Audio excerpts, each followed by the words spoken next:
Now, having said that, international free trade with no barriers actually will increase allocative efficiency. Now we're going to look at the example of where governments choose to make it harder to trade internationally. They erect barriers to reduce the amount traded. And we'll look at the reasons for this, but then we will look at the net loss in allocative efficiency or welfare. So even though some groups gain from the trade barriers, more will lose.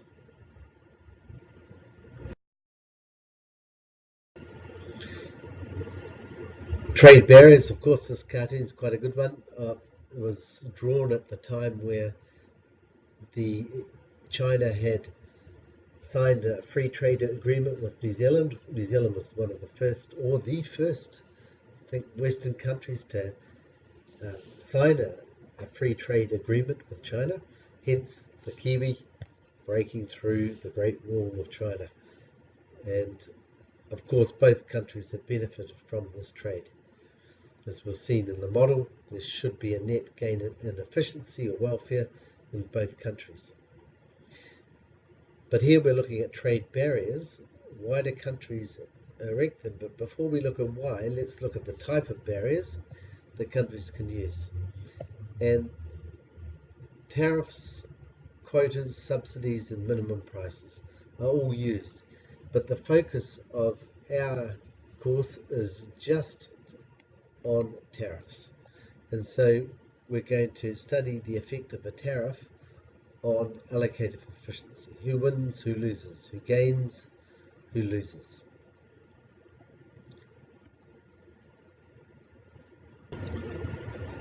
So again, we see a cartoonist taking a bit of a poke at the European trade situation. The European Union was set up as a free trade area, but around those countries who belong to that union, there are many trade barriers.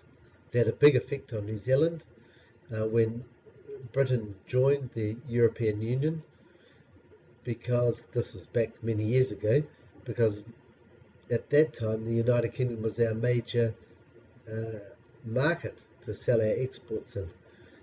And so we lost a lot of opportunity for trade internationally when that took place.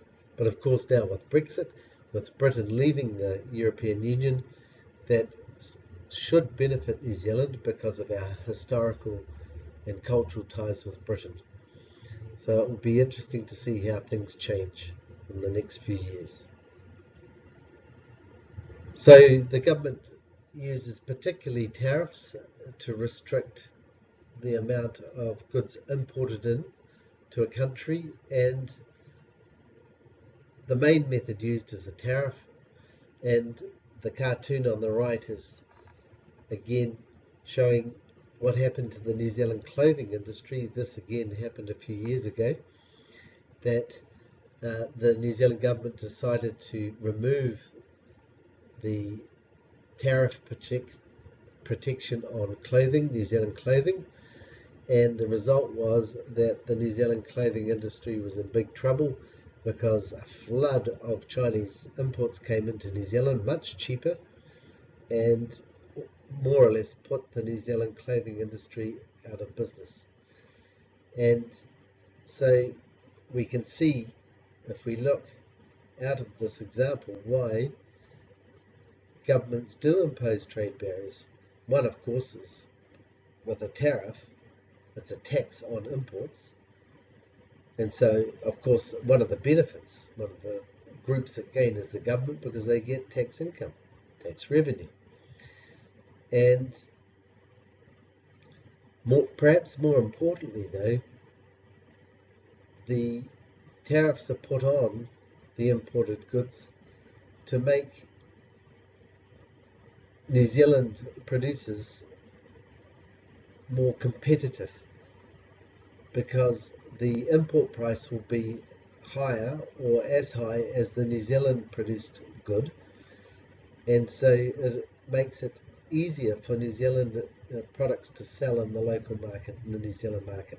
So a second reason is to protect local industries from cheaper overseas products. And the third reason is related to the second. Sometimes the desire is to protect the workers in these industries that are competing against these cheaper imports. And so the government, by putting a tariff on the imported good, makes the imported good more expensive. So New Zealanders are more likely to buy the local produced good. And of course, the people who work in those industries will be protected, because their jobs will be protected, because New Zealanders consumers are buying more of the local produced good, which means more jobs locally. So there are the three main reasons that tariffs are imposed. But now we have to look at our graphical models to see if there's a net increase in efficiency or welfare. So let's look. So let's have a look at our graphical analysis of the effect of the tariff on the clothing market in New Zealand, and then analyse especially the loss of allocated efficiency, this deadweight loss that occurs when the government does anything in any market in Section 8. So we can see the price in New Zealand is set by the world price. It's noted at PW, and it's below the equilibrium in the New Zealand market. So there's a shortage, and of course that shortage is imported. Now the government's aim, remember, is to reduce the number of tariffs, to make it easier for New Zealanders to buy locally produced goods. So they impose a tariff, and the tariff is equal to the vertical distance between the two curves. As the world price goes up, the difference between TW plus T and PW, of course, is the value of the tariff. When the tariff is imposed, what happens is the amount of imports decreases. Why does it decrease? Because New Zealand producers now want to increase quantities supplied. Seen here, because they're getting a higher price. But at the same time, of course, consumers are not, in New Zealand, are not so happy, because they have to pay higher prices for these imports. So quantity demanded decreases. The government's happy about this, because they also benefit from the tariff, because receiving tax revenue or tariff revenue. Who else benefits from this tariff? Well, of course, producers do. Producer surplus before was equal to that there. Now they've increased production, or quantity supplied. The gain is labelled in that trapezium.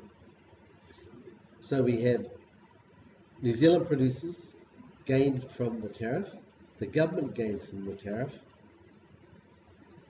Who loses? Well, we know that consumers in New Zealand pay higher prices, and so the two yellow triangles represent the area of consumer surplus. Remember, that's decreased. The area of consumer surplus that has been lost. Nobody has received it. It hasn't been transferred to anyone else. Hence the deadweight loss, or the loss of allocated efficiency.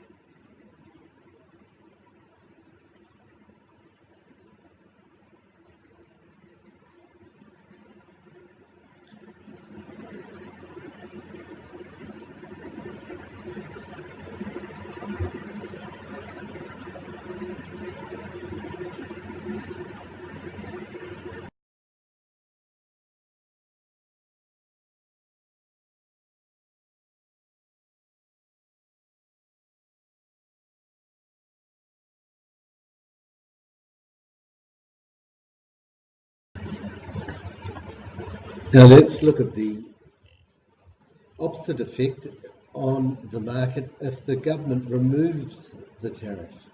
And more we're finding countries signing free trade agreements, and the purpose is to increase international trade in order to increase allocative efficiency in the country's trading.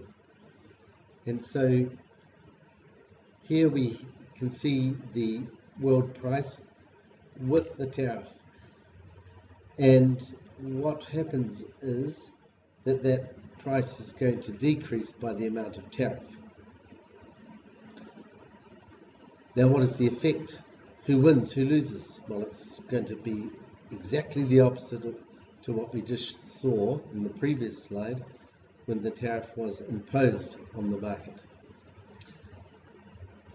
So the amount of imports will increase. So there'll be more trade with the exporting country who's selling to New Zealand. New Zealand producers will produce less, quantity supplied will decrease, but quantity demanded in New Zealand will increase because those imports are now cheaper. New Zealand producers lose because they sell less at a lower price, and of course the government loses the tariff revenue. Well, what happens to our two little triangles? They were dead weight loss when the tariff was put on. Now they've been removed. Well, effectively they represent an increase in allocative efficiency, because when the tariff is removed, the dead weight loss also is removed. And so those two areas of consumer surplus that were lost and not transferred to any other group or party are now restored because consumer surplus, of course, increases. So the area of the triangle has increased.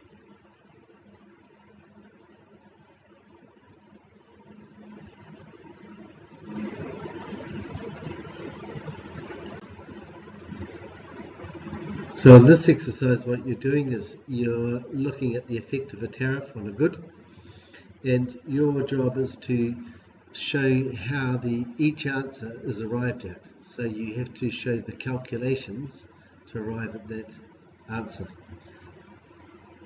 In the last part of the question, use the diagram to explain why a tariff causes dead weight loss. Well, this is a fairly standard answer that you can use with sales tax as well. The total loss is greater than the total gain. If that's the case, then there will be dead weight loss. So here you can see, or have seen, that the total loss of consumer surplus is greater than the total gain in producer surplus and tax revenue gained by the government. Therefore, net welfare or efficiency has decreased. This is just an alternative analysis, just looking specifically at the level of imports and the change in revenue. And so we can see at the beginning there, PW times QS is the quantity supplied before the tariff is placed on, so that represents the revenue, total revenue New Zealand producers gain. The rectangle increases in size because New Zealand producers, when the tariff is placed on imported goods, also get that price, PW plus T, times the increased quantity supplied. So revenue to New Zealand producers increases with the tariff. Of course, government gains tax revenue. The level of imports is smaller. So to calculate the amount of revenue the government is going to get, it's the amount of tariff per unit times the level of imports, whatever that quantity equals. Chinese producers' revenue after the tariff. So as sellers to New Zealand, they sell less and they're getting effectively getting a lower price because they have to pay the government the amount of tariff. So Chinese sellers to New Zealand, they're losing that amount of revenue. So what you need to do here is complete the calculations, but this time just using the letters. So for the first one, total revenue from sales before the tariff is PW times QD. So I'll let you finish that, and we're almost there. So here's another exercise to familiarize yourself with the effect of a tariff on the market for a good that is produced in New Zealand and imported. So again, I'll allow you to complete that.